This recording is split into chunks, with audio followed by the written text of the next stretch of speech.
It really seems like the floodgates have opened. Marvel's Spider-Man 2 just continues to get more and more news, and it is coming from official sources. It was just this past week that we all lost our minds watching those 12 minutes of gameplay / in-game cinematics from Marvel's Spider-Man 2 during the showcase.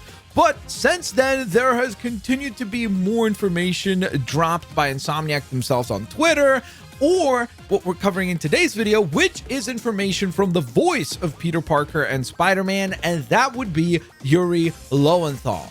Yuri Lowenthall was at MomoCon on Saturday, May 27th, less than 48 hours ago. And during that con, I guess he held an AMA or like a panel essentially where people were able to ask him questions and inquire about his opinions on certain things. And he was not holding back, sharing some really interesting tidbits about the performance for his new symbiotic Spider-Man. Yuri said the following in reference to talking about the footage that was dropped. He said, "You have no idea. I think they just dropped that footage and I'm so glad they finally showed something." Seems like he's probably relieved by the idea that he can finally talk about the game a bit more.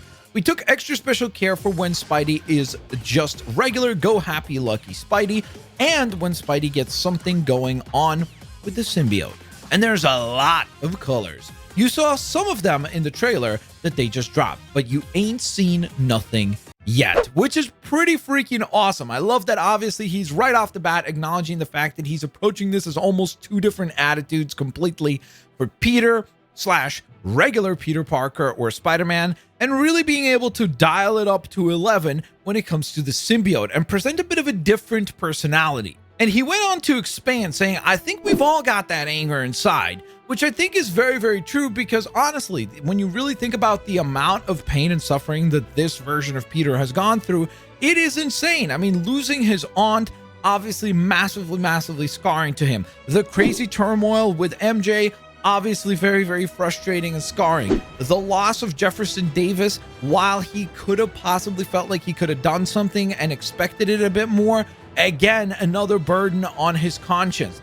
And then in addition to all of that, he was betrayed by the man that he looked up to as not just his mentor, but to a certain extent his new father figure in Doc Ock. Yuri went on to say, "Sometimes it's just harder to access or easier to access, you know, depending on how close to the surface it is.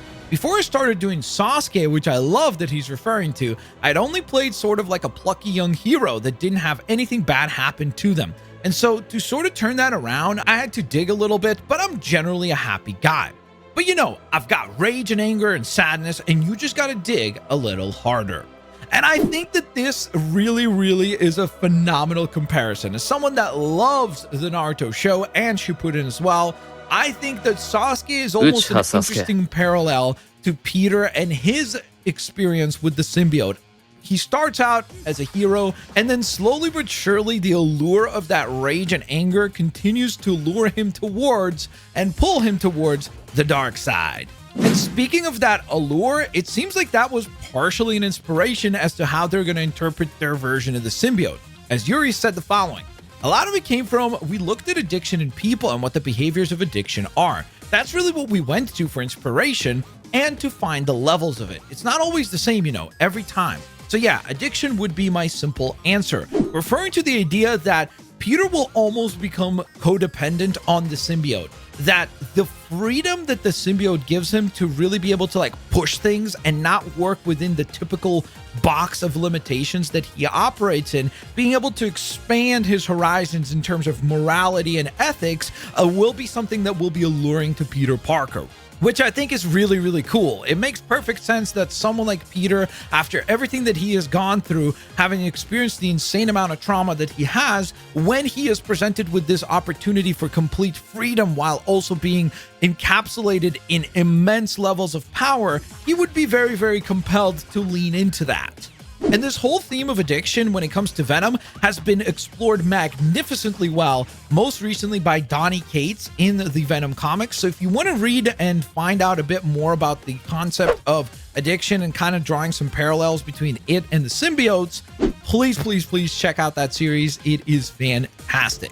And finally, the final tidbit that Yuri gave us as part of this panel was in reference of how he worked on his voice to adjust it accordingly to when he is becoming Venom and more enraged. Because in the trailer, we heard him. The beast could be anywhere.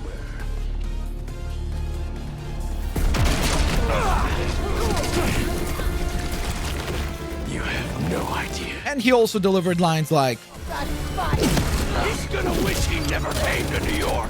some of the line delivery has been somewhat divisive. Some people think that he sounds a little bit overacted, and it seems like it's something that Yuri and the team over there are aware of, because he said the following: we worked really hard as a team to find what was the right thing, because sometimes it just sounded comical when I would just, rage. We had to find the levels, and we have to root it all. Even though it's not a real thing, we need it to be rooted in reality. Which I think is a great thing to hear, because to me, it reaffirms the fact that they were very adamant about making sure they don't have moments like this, even though it makes for a legendary meme on the internet, in the video game itself. So it looks like they're definitely working very diligently to make sure that the performance for the symbiote stands out to the performance to regular Spidey. And in addition to that, there was a lot of focus on making sure that things sound realistic. And all of this obviously does make me very curious about the concept of Peter becoming Venom in this game instead of Eddie and instead of Harry, or in addition to Harry and Eddie. So it's going to be interesting to see if that theory pans out to be true. And if it does, at what point does the Venom voice switch from Yuri Lowenthal to Tony Todd, since we know that he is the voice of Venom. So there you have it, guys. A little bit more information from Spider-Man himself, dropping some very interesting info on the inspiration to the performance, as well as drawing some parallels to his take on Sasuke, which I think is very neat to hear. Also, speaking of Yuri Lowenthal, I believe that he will be the co-host of the Summer Showcase on June 10th on Saturday. So if you want to check out that show, make sure you tune into that, because there's a good chance that maybe he'll answer some sort of question. Maybe he'll tease some information about Spider-Man. Again, not really expecting anything too specific for Spider-Man related stuff to appear here, but the fact that it's Yuri Lowenthal, the voice of Peter Parker and Spider-Man, as well as Laura Bailey, the voice of Mary Jane Watson, hosting the show, I think gives us a chance to possibly get some sort of information from there as well. And obviously, if you want to stay up to date on all the info, make sure you guys smash that subscribe button and turn on your notifications, because I got you guys covered. Finally, if you guys want to go on ahead and see the video breakdown of some of the controversy around Marvel's Spider-Man 2 and my personal opinions and thoughts on it, check out the video you're currently seeing on your screen. Thanks all for watching. Have an absolutely fantastic rest of your day. Peace out. See you later, alligators.